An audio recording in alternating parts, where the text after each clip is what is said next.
Big news for DC Supergirl movie. We finally have some updates after 4 months. The new film, Supergirl Woman of Tomorrow, has added its first cast member besides Supergirl herself. Even though James Gunn's Superman movie will kick off the DCU Chapter 1 Gods and Monsters, Supergirl won't be left out. She's getting her own solo flick, and right now, Supergirl Woman of Tomorrow is in pre-production. Deadline has some exciting news. Supergirl Woman of Tomorrow has cast Matthias Schoenaerts as the villain opposite Millie Alcock's Kara Zor-El. According to the Wrap, Schoenaerts will take on the role of Krem of the Yellow Hills, a major DC Comics villain. The Hollywood Reporter notes that filming is set to kick off in January 2025 in England, with the movie slated for a 2026 release.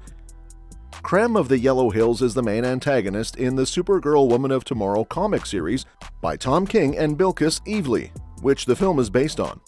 In the comic, he kills the father of a girl who seeks Supergirl's help, leading to a confrontation that drives Supergirl to hunt him down. So what does this Supergirl update mean for DC's movie? Now that Supergirl Woman of Tomorrow has its antagonist, it looks like things are really starting to come together. One of the biggest issues the DCEU faced was all the behind-the-scenes chaos, like script problems and company shakeups that messed with the timeline for DC movies. Sometimes these changes happened before filming even started, while other times they came during principal photography. But with James Gunn's new DC universe, it seems like that kind of disorder wasn't a problem. The script for Supergirl Woman of Tomorrow was wrapped up before they began casting, showing that Gunn and DC Studios have a solid vision for the movie. This means casting can move forward smoothly without any sudden interruptions. This kind of stability is exactly what the DC brand has needed for a while when it comes to producing their live-action projects.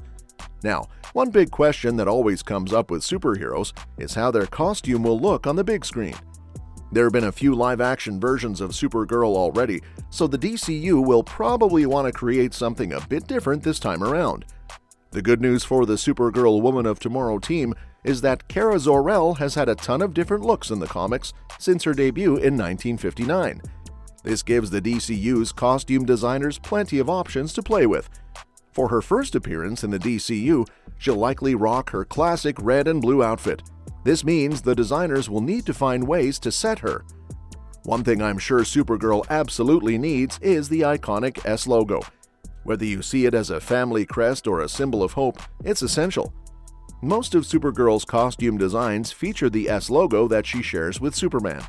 This logo has been retconned into the DC universe as the family crest for the L family, so it makes perfect sense for Supergirl to wear it alongside Superman. Typically, the design is red with a yellow background, which helps emphasize the family crest idea and sets it apart from the recent Supergirl TV series. Plus, incorporating the crest would be a great way for Supergirl to acknowledge Superman as her cousin. The original S logo first appeared in Action Comics #1 in June 1938, looking like a gold police badge with a red S on it. Another essential element for Supergirl's costume should definitely be a blue base. The blue is a hallmark of Kryptonian superheroes. Sometimes in DC Comics, her costume's base color gets swapped out for white or even black. While those colors can look cool in comic books, they might not translate as well on screen. A blue costume, especially with bright accent colors, is both striking and recognizable. For her first appearance, it makes the most sense to have Supergirl in her iconic blue outfit. After that, future movies can experiment with different looks if they want to, but starting with the classic blue is a solid choice. They should also definitely add a red cape to Supergirl's costume. It will really enhance her movements. The cape adds a lot to her overall look, preventing the costume from feeling just like tights while also giving her some extra flair during fights. It looks fantastic when she's hovering in the air with the cape blowing in the wind, creating more dynamic visuals compared to a form-fitting suit. A cape also gives Supergirl that classic superhero vibe. Even though there haven't been any costume reveals from the DCU yet, Gunn's casting choices suggest he's committed to staying true to how heroes are portrayed in the comics. This likely means Millie Alcock will be sporting a cape when she finally dons her Supergirl suit. Another thing I'd love to see is some lines or texture patterns on Supergirl's suit. It's all about finding the right balance between looking cool and not going overboard with the design. In a lot of comics, Supergirl's costume is often just solid blue, with any lines coming from shading. While that works well on the page, a plain spandex look can come off as cheap on screen. To avoid making it look like a store-bought Halloween costume, the team behind the movie would be smart to add some texture to the suit. This kind of approach is pretty common in superhero movies. For instance, Captain Marvel in the MCU has lots of seam lines on her costume that aren't present in the comics, which helps keep the look visually interesting. The Supergirl TV series used red stitching on Kara's costume to add some depth, giving the blue part a nice texture pattern. Overall, adding texture patterns is a great way to keep superhero costumes from appearing flat and dull. Next up, I want to see a golden belt because it's a classic accessory for Supergirl. Accessorizing goes beyond just fashion, it adds character and style to her look. To add some flair to her costume, Supergirl typically sports a gold belt around her waist. This belt can really enhance her wide, heroic stance and help showcase her super strength.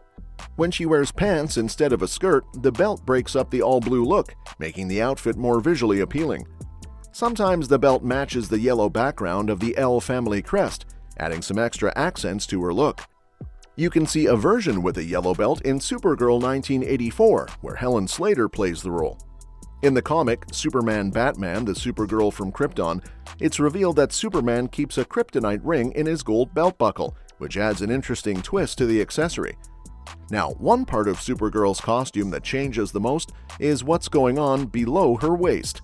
Sometimes she wears a skirt, other times she rocks pants, and in some comics, she has a bodysuit that leaves her legs fully exposed. While either pants or a skirt would work well in the movie, it's probably best to skip the bodysuit option. It can look fine in comics, but it would be tough to pull off in real life without revealing too much.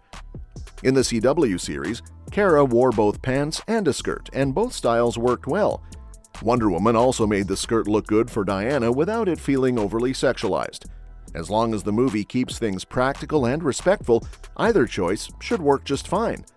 Plus, Supergirl's red boots are perfect for action scenes. Forget those early 1970s pixie shoes. Knee-high boots are a must. Just like her belt, Supergirl's red boots help break up the blue of her costume.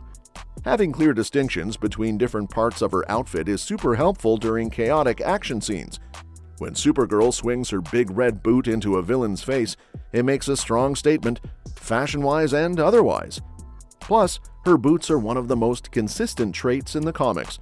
Even when she became a Red Lantern for a bit, she still kept the boots, even without the L family crest. Well, that's it. What do you think about the casting choices so far? And how do you feel about Supergirl's costume design? Let us know your thoughts in the comments below. Don't forget to subscribe to stay updated on all the latest news, and we'll catch you in the next video.